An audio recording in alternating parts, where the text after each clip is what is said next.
Hi everyone, UK Star Wars. Just going to do a quick video to show the Black Series dagobah Bespin Empire Strikes Back Luke Skywalker figures that I've recently customed. Also R2-D2 Bandai model kit and the Black Series new sculpt Yoda. So I'll go through quickly what I did for each fig in case you want to do the same, or you have any questions around how easy or how difficult it may be. To be fair, it's not that difficult for any of them, which was handy. I was able to do them all fairly quickly. This is the Black Series Snowspeeder Luke Snowspeeder Pilot Luke, sorry, with the Yavin ceremony head and neck and hands. I basically, for the grey gloves, for the Snowspeeder outfit, I just used a very sharp knife, X-Acto blade knife, whatever you want to call it, scalpel, and just shaved off the grey plastic to reveal the orange underneath. Did a dirt wash, a mixture of a little bit of dark green and brown, watered down all over the figure, a little bit more in the recesses of the boots and stuff. A little bit of a dark wash on his hair also, just to give it a little bit more of a dirty, grimy look like it was in Dagobah. The holster is from the Bespin Luke.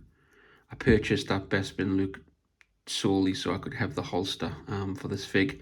I just cut it off the belt and glued it with some strong super glue just underneath the belt that comes on this figure. I kept the strap around the leg loose, and it goes just underneath the pocket on the pants. It sits there quite nicely. Doesn't affect any articulation that the figure was hindered anyway with the straps. So yeah, it was pretty straightforward. Wasn't difficult at all if you want to give that a go. I did go over it with a matte lacquer spray just to tone down, because it was quite shiny and plasticky looking. It still is a little bit, if I'm honest, as you can tell. So I may need to do another couple of coats of that just to seal it also and tone down some of the matte lacquer. Sorry, tone down the plastic of the figure. Once you've done that, you can go in with some clear varnish, some gloss varnish paint or anything like that you may have, and just put some on the eyes and maybe a little bit on the lips just to bring the face back to life a little bit, because the lacquer does tone everything down on the figure. Like I say, I purchased this guy purposely for the holster, and he was sitting in my fodder box, which was a shame. I kept looking at him and picking him up thinking it's only the holster that's missing. I didn't really like this figure, if I'm honest. I didn't get it the first time round, and I wasn't going to pick it up the second time round if I didn't need the holster. But it was just a bit boring of a figure when he first arrives on Bespin. But I thought I could create a battle-damaged Bespin Luke after he's been fighting Darth Vader. The problem was, obviously, I didn't have a holster now for his belt, and the scenes he does have the holster on still. So I was going to purchase a separate figure, a cheaper figure with a similar holster, and just glue that on and make it do, kind of undoing the damage I did removing the holster. But I didn't really want to spend any more money. Like I say, I wasn't really bothered about this figure originally, so I thought I'd make one. So I made a holster out of some fake brown leather material I had lying around. It isn't perfect, it is a little large.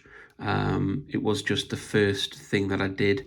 I always say I'm going to do something as a test to see how it works, and then if it works, I'll know how to do it properly and then do the proper one and put it on the fig. This is the test one. I just was lazy. I've done it a couple of times where I'll do something as a test that looks okay, and then I'll just leave it on for now. I'll probably go back at one point when I've done a lot of the other customs that I want to get through first, and revisit this and make a better holster. Like I say, it's not too bad, but it is a little bit big, and it's got a couple of inaccurate parts to it, if you will. But the gun does fit in quite well. But yeah, just a bit big and bulky and not really screen accurate at all. So I'll probably revisit that. With the figure, because I always managed to repair the holster, I just did a black watered down wash all over the outfit to make it nice and grimy, and again focused on the boots and the recesses and stuff. I think that's probably where the most dirt would be. And then I used a black dry brushing effect on the areas where he had damaged his flight suit, his Bespin fatigues, whatever you want to call them. For the rips in the outfit, I just used a sharp knife just to get under certain areas to create little flaps, which, although it is plastic, it does actually look like a bit like material. You can just see there's little tiny pieces there that does look like threads or whatever on a suit or material, so that worked out quite well. Just a little knife and just do little scratches and scrapings and things. There's no right or wrong way of doing it, obviously. It just depends on what you want it to look like.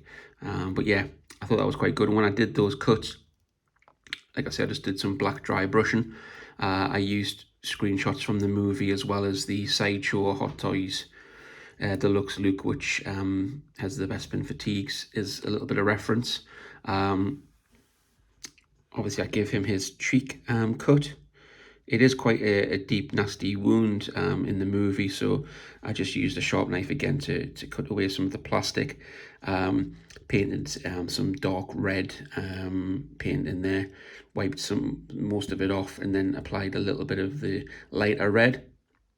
And then I just added some, I think it's Vallejo, it's pronounced gloss varnish to it, just to make it shine as if it was wet blood, like an open wound.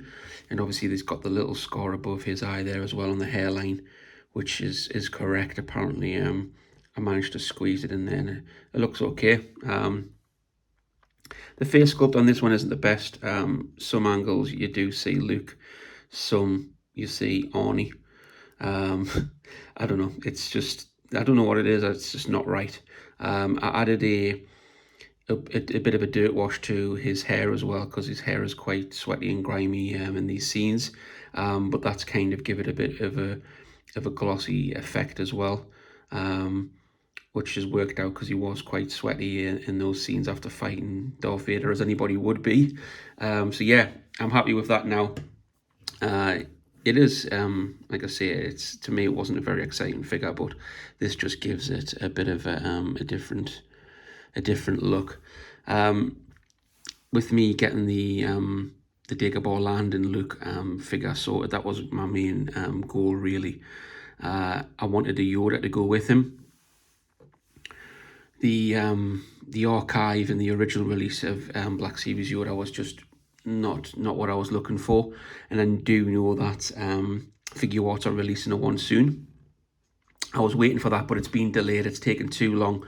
And then I took a look at the deluxe Luke Skywalker and Yoda dagobah training set from Hasbro, the Black Series line, and the Yoda was just perfect. The size they've got right this time.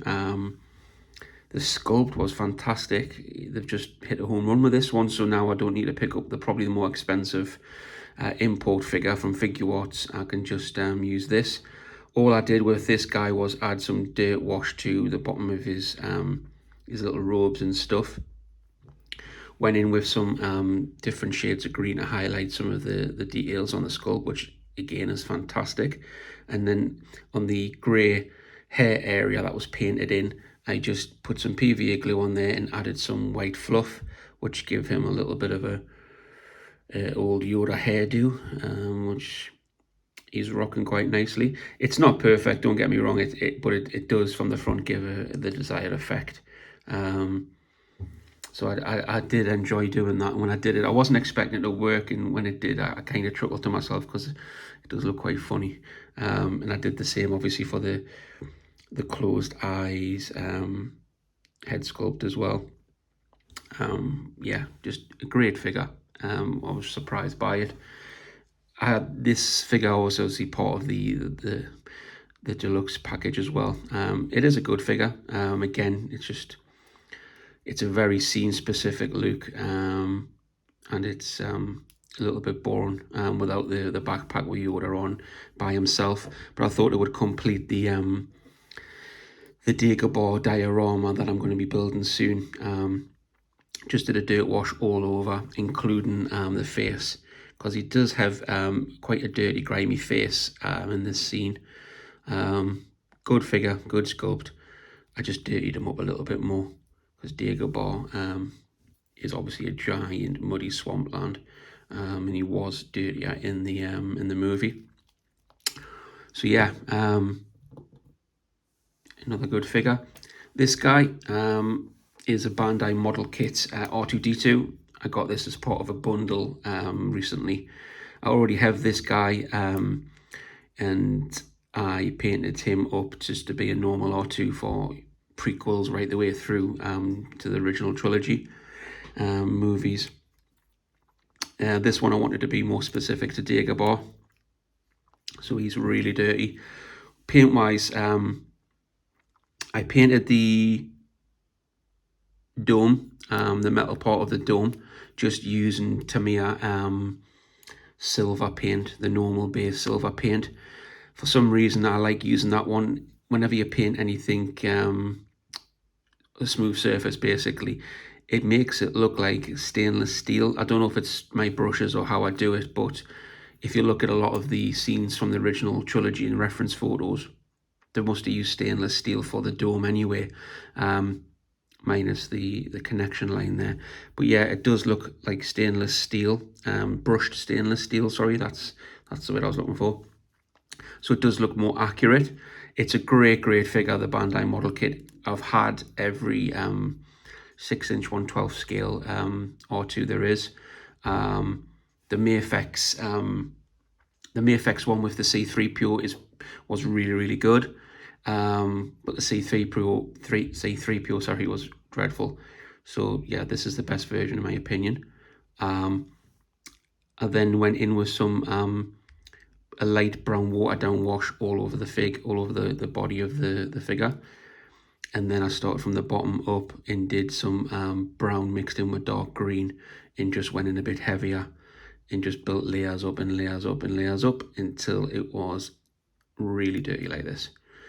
I've replaced the cables you get with the Bandai model kit figure because they are so brittle and flimsy, and they don't look really accurate because they are quite thin. This is actual plastic coated wire, bendable wire, that I primed black and painted gold, and then weathered them up and added them into the correct locations, and I just think it looks a bit more accurate. But yeah, like I say, this is a really brilliant figure, the best in my opinion. And the accessories it comes with as well are completely worth it. He does come with all of his gadgets from different ports, including the dome right the way through his body. So yeah, a really good figure. But that's it. That's the Empire Strikes Back Dagobah gang. Bespin, of course. Let me know your thoughts, comments, any suggestions for anything else that I could have done that I haven't done, anything that you may have done on yours that I've missed out on. I'm always looking for extra advice and inspiration from everywhere. So please drop them in the comments below, and I'll respond to the comments as quick as I can. I'll continue to be putting more custom videos up of stuff that I've done recently, diorama builds, weathering, and custom figs. So keep an eye out for those. Please like and subscribe. That will be appreciated. I'm still new and trying to get a grasp of my YouTube channel. I've been too focused on Instagram lately, so I need to get some more videos done for YouTube. But yeah, thanks, and I appreciate all the support. I'll see you on the next one.